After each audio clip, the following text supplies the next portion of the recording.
Hello, അപ്പോൾ നമ്മുടെ പുതിയൊരു വീഡിയോയിലോട്ട് എല്ലാവർക്കും സ്വാഗതം. ആസ് യൂഷ്വൽ അപ്പോൾ ഇന്നത്തെ റമദാൻ സ്പെഷ്യലാണ് കാണിക്കാൻ വേണ്ടി പോകുന്നത്. അപ്പോൾ ഇന്ന് നമുക്ക് കുറച്ച് എക്സ്ട്രാ സ്പെഷ്യൽ ഉണ്ട് കേട്ടോ.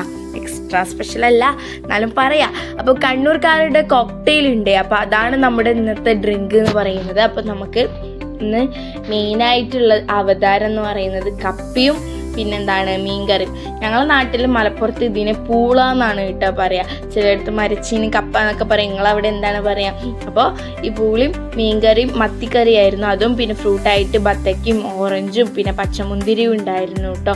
പിന്നെ നമുക്ക് സ്നാക്സ് ആയിട്ട് ഈ ഒരു ബ്രെഡ് സാൻഡ്വിച്ച്, ഇതിനെന്താ പറയുക എനിക്ക് ഇപ്പോഴും കിട്ടണില്ല. പിന്നെ പരിപ്പ് വട ആയിരുന്നു കേട്ടോ. ആൻഡ് പിന്നെ പൂളൊക്കെ ഉണ്ടാകുമ്പോൾ പിന്നെ കട്ടൻ കാപ്പി, കട്ടൻ ചായ ഇല്ലെങ്കിൽ പിന്നെ എന്താണ്, പിന്നെ സൈഡിൽ നമുക്ക് വെള്ളമുണ്ട്. പിന്നെ ഇത് കണ്ണൂർക്കാരുടെ കോക്ടെയിലാണ്. നല്ല കടിക്കാനും കുടിക്കാനും ഒക്കെ ഉള്ള സംഭവമാണ് കേട്ടോ. ഫുൾ ഓഫ് നട്ട്സ് റിച്ച് ആയിട്ടുള്ളതാണ്. നട്ട്സും പൊമഗ്രാനറ്റും ഒക്കെയാണ്. ഒരു എന്താ പറയുക, നമ്മൾ പപ്പായും പിന്നെ എന്താണ് ക്യാരറ്റ് പുഴുങ്ങിയിട്ട് കറിയും ജ്യൂസ് ഉണ്ടാവില്ലേ, അപ്പോൾ ആ ഒരു ടേസ്റ്റ്. പക്ഷെ എന്താ അധികം അതിൻ്റെ ടേസ്റ്റ് അറിയില്ല. പിന്നെ അതിൽ കുറേ കാഷ്യൂ ആയിട്ടും പിന്നെന്താ പറയുക അണ്ടിപ്പരിപ്പ്, അതിനെ കാഷ്യൂനല്ലേ അണ്ടിപ്പരിപ്പ്, ഉണക്കമുന്തിരിയും അങ്ങനെ പൊമഗ്രാനറ്റും അങ്ങനെ കുറേ നട്ട്സൊക്കെ ആയിട്ട് റിച്ച് ആയിട്ടുള്ളൊരു ഡ്രിങ്കാണ് കേട്ടോ. അപ്പോൾ ഇപ്പാനെ കൊണ്ട് ഞങ്ങൾ എന്താക്കി, ഇന്ന് അതിനെ മതി എന്ന് പറഞ്ഞിട്ട് ഇപ്പാനെ കൊണ്ട് അതാണെന്ന് വാങ്ങിപ്പിച്ചത്. ഇന്നത്തെ ബത്തക്കൊക്കെ നല്ല മധുരം ഉണ്ടായിരുന്നു കേട്ടോ. അതുകൊണ്ട് എനിക്കിഷ്ടമായി. പിന്നെന്താണ്, മുന്തിരിക്കൊക്കെ ഓവർ മധുരം ഈടെയായിട്ട് എനിക്കെന്തോ വല്ലാണ്ടായി ഇഷ്ടപ്പെടുന്നില്ല. ബത്തക്കിൻ്റെ മധുരം പിന്നെ നമുക്ക് വേണമല്ലോ. മറ്റേതിൻ്റെ പിന്നെ നമുക്ക് കുറച്ച് ഓവറായാൽ രസമില്ല. ആൻഡ് പിന്നെ കണ്ണൂർ ഈ ഒരു കോക്ടെയിൽ ഞങ്ങളിപ്പോൾ കുടിക്കാത്ത എന്താണെന്ന് വെച്ചാൽ മെല്ലെ മെല്ലെ പയ്യെ ആസ്വദിച്ച് കുടിക്കാമെന്നാണ് ഞങ്ങളെല്ലാവരുടെ മനസ്സിൽ. കാരണം നല്ല ടേസ്റ്റാണ് കേട്ടോ ഈ സാധനം. എന്താ പറയുക, കണ്ണൂർ ഒരാൾ വരുവാണെങ്കിൽ നിങ്ങൾ മെയിനായിട്ട് ഇത് ട്രൈ ചെയ്യാണ്ട് പോവാടെ മക്കളെ, ഞാൻ പറയും നിങ്ങൾക്ക് നഷ്ടമായി കേട്ടോ. പിന്നെന്താണ്, നമ്മുടെ ഈ ഒരു ബ്രെഡ് സാൻഡ്വിച്ച് പോലത്തെ സാധനം തിന്നു. അത് എന്താണ് ഉണ്ടാക്കിയത്, നല്ല ടേസ്റ്റ് ഉണ്ടായിരുന്നു. പിന്നെ ഫില്ലിങ്സൊക്കെ നല്ല ടേസ്റ്റ് തന്നെ ആയിരുന്നു കേട്ടോ. പിന്നെന്താണ്, പിന്നെ പരിപ്പ് വട ഉണ്ടായിരുന്നു. പരിപ്പ് വട ഒന്നും ഞാൻ തിന്നാൻ നിന്നിട്ടില്ല. കാരണം ഇപ്പോൾ വയസ്സന്മാരെയും കാട്ടും ഇടങ്ങാറ് എനിക്കാണ്. എൻ്റെ പല്ലിനൊന്നും അത്ര ശക്തിയൊന്നും ഇല്ല. അപ്പോൾ ഞാൻ അതൊന്നും വല്ലാണ്ട് തിന്നാനൊന്നും നിന്നിട്ടില്ല കേട്ടോ. ആൻഡ് ഓറഞ്ചിന് പിന്നെ കുരു ഉള്ളതുകൊണ്ട് അത് തുപ്പേണ്ട മടിയുകൊണ്ട് അതും എനിക്ക് മര്യാദയ്ക്ക് തിന്നാൻ വേണ്ടിയിട്ട് പറ്റണില്ല. അപ്പോൾ ഈ ഡേറ്റ് മടിയാണ് മെയിനായിട്ട്. ഒക്കത്തിനും ഭയങ്കര മടിയാണ് കേട്ടോ. ആൻഡ് ആ ഒരു ജ്യൂസിൻ്റെ ആ ഒരു ഫസ്റ്റ് സിപ്പ് തന്നെ അൽഹംദുലില്ലാഹ് എന്തല്ല ടേസ്റ്റ് ചെയ്യുന്നു. അപ്പോൾ നിങ്ങൾ എന്തായാലും വാങ്ങി കുടിച്ച് നോക്കണം കേട്ടോ. കുടിച്ച ആൾക്കാർക്ക് എനിക്ക് പറയുകയാണെങ്കിൽ എല്ലാവർക്കും ഇത് ഇഷ്ടപ്പെടും. ഞാനിത് ഫസ്റ്റ് കഴിച്ച സമയം എനിക്ക് എന്താണ് ഈ ഒരു ക്യാരറ്റിൻ്റെ ജ്യൂസ് പപ്പായ അതിൻ്റെ ഒന്നും അത്ര വലിയ ഇഷ്ടം അല്ലാത്തതുകൊണ്ട് അങ്ങനെ ഇഷ്ടപ്പെട്ടിട്ടുണ്ടായില്ല.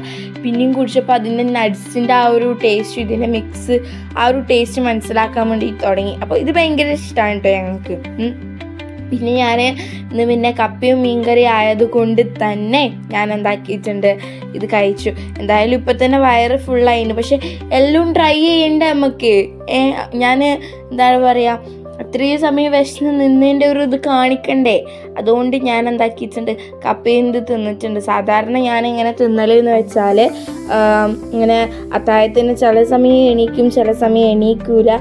അല്ല, കാരണം എന്താണ് മടിയായിരിക്കും കേട്ടോ. അപ്പം അങ്ങനെ ഞാൻ അങ്ങനെ അത്താഴത്തിന് അധികം തിന്നലില്ല. പിന്നെ തൊണ്ടയിൽ നിന്ന് അങ്ങോട്ട് ഇറങ്ങി പോകണ്ടേ, മറ്റേ കോലിട്ട് കുത്തേണ്ടി വരും, അങ്ങനത്തെ ഒരു അവസ്ഥയൊക്കെ കേട്ടോ. പിന്നെ ഉമ്മച്ചിക്കാണെങ്കിൽ വിളിച്ച് മടുക്കും. കാരണം എത്ര സമയം വെച്ചിട്ടാണ് വിളിക്കുക. പിന്നെ നമ്മളങ്ങനെ വല്ലാണ്ടൊന്നും പറയാൻ പോകാറില്ല. പിന്നെ ഈ ഒരു സമയം നോമ്പ് തുറക്കുന്ന സമയമായിരിക്കും പിന്നെ കഴിക്കാൻ. അത് പിന്നെ ജ്യൂസും വെള്ളവും ഫ്രൂട്ട്സും തിന്ന് അപ്പം തന്നെ കാലിയായി. വയറൊക്കെ ഫുള്ളായി, കാലിയായി എന്നല്ല ഫുള്ളായി. അപ്പോൾ അതൊക്കെ അങ്ങനെ കഴിച്ച് പിന്നെ അങ്ങനെ ഒന്നും വല്ലാണ്ട് കഴിക്കാൻ വേണ്ടിയിട്ട് ഞാൻ നിൽക്കൂല കേട്ടോ. അപ്പോൾ അത് പിന്നെ റിപ്പീറ്റ് ആകുമ്പോൾ ഇത് എന്താ പറയുക, ഒരു അൺഹെൽത്തി ആയിട്ടുള്ള ഒരു സൈക്കിളാണ്. അപ്പം നമുക്ക് എന്തായാലും ഇനി പ്രോട്ടീൻ ഫൈബറൊക്കെ അടങ്ങിയിട്ടുള്ള ഭക്ഷണങ്ങളൊക്കെ ആക്കണം എന്നൊക്കെ ഞാൻ ഭയങ്കരമായിട്ട് ഞാൻ പ്ലാനിങ് ഒക്കെ ഇടുന്നുണ്ട്. പക്ഷെ ഒന്നും നടക്കണില്ല. അതാണ് മെയിനായിട്ടുള്ളൊരു പ്രശ്നം എന്ന് പറയണത്. അത് പിന്നെ എല്ലായിടത്തും അങ്ങനെ തന്നെ ആയിരിക്കൂലേ. നോമ്പിനൊക്കെ തടി കുറച്ച് ഹെൽത്തി ആയിട്ടൊക്കെ കഴിക്കാമെന്നൊക്കെ കുറേ ആൾക്കാർ പറയും. അതിലൊരാളും കൂടിയാണ് ഞാൻ. പക്ഷേ ഈ നോമ്പാവുമ്പോൾ ഉമ്മച്ചിക്ക് ഉണ്ടാക്കാൻ അറിയാത്ത കുറേ സാധനങ്ങളൊക്കെ ഉണ്ടാക്കാൻ വേണ്ടിയിട്ടുള്ള അറിവ് പൊട്ടി മുളക്കും. പിന്നെ അത് കൂടാതെ തന്നെ ഉപ്പ ഒരുപാട് ഫ്രൂട്ട്സും കടികളും അങ്ങനത്തെ കൊണ്ടുവരും. അങ്ങനെയൊക്കെ ആയിരിക്കും.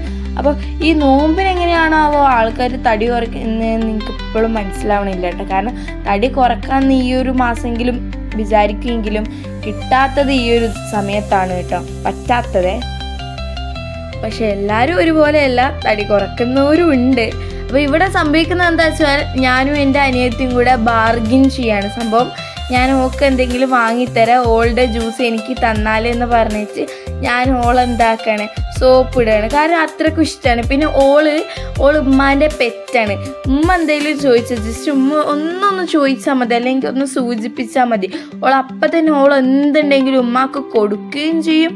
എന്നാലോ ഉമ്മങ്ങൾ തന്നെ എടുത്തോളൂ, അങ്ങനത്തെ ഒരു സ്വഭാവമാണ് കേട്ടാ. പക്ഷെ നമ്മളൊക്കെ ചോദിച്ചാലോ അതിനൊന്നും പറ്റൂല, അങ്ങനത്തെ ഒരു സംഭവമാണ്. പിന്നെ ഞാൻ പറഞ്ഞു ഞാൻ എനിക്ക് മറ്റേത് വാങ്ങിത്തരാം, മറിച്ചേത് വാങ്ങിച്ചു തരാം എന്നൊക്കെ പറഞ്ഞ് സോപ്പ് ഇട്ടിട്ട് അങ്ങനെ ജ്യൂസ് ഞാൻ എന്ത് ചെയ്തിട്ടുണ്ട്, അവളെ കൊണ്ട് എൻ്റെ കയ്യിലോട്ട് ആക്കിപ്പിച്ചിട്ടുണ്ട്. ഇനി എന്തോ ഞാൻ വാങ്ങി കൊടുക്കാനൊന്നും എനിക്ക് വല്ല പ്ലാനൊന്നും ഇല്ല.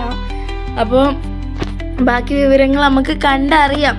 അപ്പം അങ്ങനെ ഉമ്മച്ചി നിസ്കരിക്കാൻ വേണ്ടിയിട്ട് പോയിട്ടുണ്ടായിരുന്നു കേട്ടോ. ഞാൻ ഉമ്മ നിസ്കരിച്ച് കഴിഞ്ഞിട്ട് നിസ്കരിക്കാമെന്ന് വിചാരിച്ചു. ആൻഡ് ഇന്ന് എനിക്ക് നല്ല വിശപ്പുണ്ടായിരുന്നു. അപ്പോൾ ഞാൻ ഈ മുന്തിരിയൊക്കെ തിന്നതിന് ഞാൻ നിസ്കരിക്കാൻ പോയി. പിന്നെ ഉമ്മ വന്ന് ഇവിടുത്തെ പകുതി സാധനങ്ങളും എടുത്തുകൊണ്ട്. അപ്പോൾ ഞാൻ വിചാരിച്ചു ബാക്കിയൊക്കെ ഞാൻ തന്നെ വൃത്തിയാക്കും. കാരണം നാളെ എനിക്ക് എക്സാമാണ്. മറ്റന്നാൾ ഈ ഒരു വീഡിയോ എടുക്കുമ്പോൾ മറ്റന്നാൾ എനിക്ക് എക്സാമാണ്. അപ്പം അതിനുള്ള പഠിക്കൽ ഞാൻ ആകെ ഹിന്ദിയാണ് കേട്ടോ എനിക്ക് ഫസ്റ്റ്. അപ്പോൾ ഹിന്ദി പഠിക്കൽ എനിക്ക് നടക്കുന്ന കാര്യമല്ല. അതുകൊണ്ട് അത് ഞാൻ എങ്ങനെ പഠിക്കുക, ജസ്റ്റ് ഒരു യൂട്യൂബ് ലൈവോ അങ്ങനെ എന്തെങ്കിലും കണ്ടിട്ടെങ്കിലും പഠിക്കുന്നത് ഉള്ളതെങ്കിലും കേട്ടിട്ടേ എന്ന് വിചാരിക്കുകയാണ് കേട്ടോ. അപ്പോൾ അതിനുള്ള പ്രിപ്പറേഷനൊക്കെ എടുക്കും. അപ്പോൾ ഞാൻ അങ്ങനെ ടേബിളുമ്പോൾ വന്നിരുന്നപ്പോൾ ഈ ഇമ്മച്ചാണെങ്കിലോ കപ്പി മീൻകറി എൻ്റെ മുമ്പിൽ തന്നെ അങ്ങോട്ട് വന്നിരുന്നതാണ്. അങ്ങനെ തൊള്ളയിൽ നിന്ന് ഇങ്ങനെ വെള്ളം ഇങ്ങനെ വരേനു. കപ്പിയും മീൻകറിയും പിന്നെന്താണ് കട്ടൻ ചായയൊക്കെ ആയിട്ടാണ് കേട്ടോ. അപ്പം ഇതാണ് ഇന്നത്തെ വീഡിയോ എന്ന് പറയുന്നത്. അങ്ങനെ പ്രത്യേകിച്ച് ഉണ്ട് എന്നാലും ഇല്ല, അങ്ങനത്തെ ഒരു അവസ്ഥയാണ്. അപ്പോൾ ഇതുപോലത്തെ വീഡിയോസായിട്ട് ഞാൻ ഇനി ഒരു കൂട്ടോ എന്തൊക്കെയായിരുന്നു നിങ്ങൾക്ക് ഇന്ന് നോമ്പ് തുറക്കാൻ എന്നുള്ള വിശേഷം നിങ്ങൾ എന്തായാലും പറയണം, മറക്കരുത്. അപ്പോൾ ഇനി നമുക്ക് എന്താക്കാം, നെക്സ്റ്റ് വീഡിയോയിൽ കാണാം. അപ്പോൾ അതുവരേക്കും ബൈ. ആൻഡ് പിന്നെന്താ പറയുക, നിങ്ങളെ നോമ്പ് തുറക്കാൻ എന്തായിരുന്നു, പിന്നെ അതുകൂടാതെ നിങ്ങൾ പെരുന്നാളിന് ഡ്രസ്സൊക്കെ എടുത്തോ എന്നൊക്കെ പറയണം കേട്ടോ. ഈ പെണ്ണിപ്പോഴും പോയിട്ടില്ല. ഞാൻ പറഞ്ഞല്ലോ നമ്മളെ ജ്യൂസ് ആസ്വദിച്ച് കണ്ടാണ് കുടിക്കുകയെന്ന്. ആസ്വദിച്ച് കുടിക്കൽ ഇവിടെ നടക്കാണ്. പിന്നെ ഞാൻ ഇന്നലെ എടുത്ത് വെച്ചിട്ടുള്ള ഒരു ഇതുണ്ടായിരുന്നു. ഇതിനെന്താ പറയുക, സോർ റോള് അങ്ങനെ എന്തോ ആണെന്ന് തോന്നുന്നു ഇതിൻ്റെ പേര്. അപ്പം ഇത് എന്താക്കി ഉമ്മച്ചിക്ക് ഞാൻ ടേസ്റ്റ് ചെയ്യാൻ കൊടുത്തിട്ട് ഇത് എനിക്ക് ഭയങ്കര ഇഷ്ടമാണ് ഈ ഒരു സംഭവം എന്ന് പറയുന്നത്. എൻ്റെ നാവിന്നൊക്കെ വെള്ളം ഇങ്ങനെ വരുന്നുണ്ടായിരുന്നു ഈ ഒരു ഇത് ഇങ്ങനെ റോൾ ചെയ്തത് ഇങ്ങനെ ശരിയാക്കുന്ന സമയമായിട്ട്. ആൻഡ് ഈ ഒരു ലെങ്ത്തേ ഉള്ളൂ. ബാക്കിയൊക്കെ ഞാൻ ഇന്നലെ നോമ്പെടുക്കുന്ന സമയം ആരും കാണാണ്ട് മെല്ലെ തിന്നിക്കണി. അപ്പോൾ അതങ്ങനെ അമ്മച്ചിക്ക് കൊടുത്തു. പിന്നെ ഞാൻ എൻ്റെ കോക്ടെയിലൊക്കെ കുടിച്ചു. ആൻഡ് അങ്ങനെയാണ്. അപ്പോൾ ഇനിയിപ്പോൾ നാളെ കാണാം എന്തായാലും. അതുവരേക്കും ബൈ ഗായ്സ്. അല്ല ആയിട്ടില്ലേ, അങ്ങനെ ബൈ പറയാനായിട്ടില്ല. പിന്നെ ഞാൻ എൻ്റെ അനിയത്തിനെ മാത്സ് പഠിപ്പിക്കായിരുന്നു. എൻ്റെ ദൈവമേ, എൻ്റെ അനിയത്തിയും മാത്സും ഒരിക്കലും ചത്താലും ഒത്തുപോകാത്ത സംഭവമായിരുന്നു. പിന്നെ ലാസ്റ്റ് ഞാൻ തന്നെ കരയേണ്ട അവസ്ഥ വന്ന് അങ്ങനെയൊക്കെയാണ് കേട്ടോ ആവാറ്. അപ്പോൾ ഞാനിവളെ പഠിപ്പിക്കാൻ നിൽക്കില്ല. പിന്നെ ഇന്നിപ്പോൾ പറഞ്ഞുകൊണ്ട് ഞാൻ പഠിപ്പിക്കാതിരുന്നതാണ് ഡിവിഷന്. അങ്ങനെ ഓളെ പഠിപ്പിച്ച് അങ്ങനെ കുറച്ച് നേരം ഇരുന്ന്. ഇതാണെങ്കിലോ പൊട്ടത്തരത്തിൻ്റെ ഉസ്താദ് എന്ന് പറയണമെങ്കിൽ അത് ഇതായിരിക്കും. ഒരു കുന്തും അറിയില്ല, എന്നാലോ ഒക്കെ അറിയുന്ന മറ്റേ മട്ടാണ് കേട്ടോ. അപ്പോൾ ബൈ.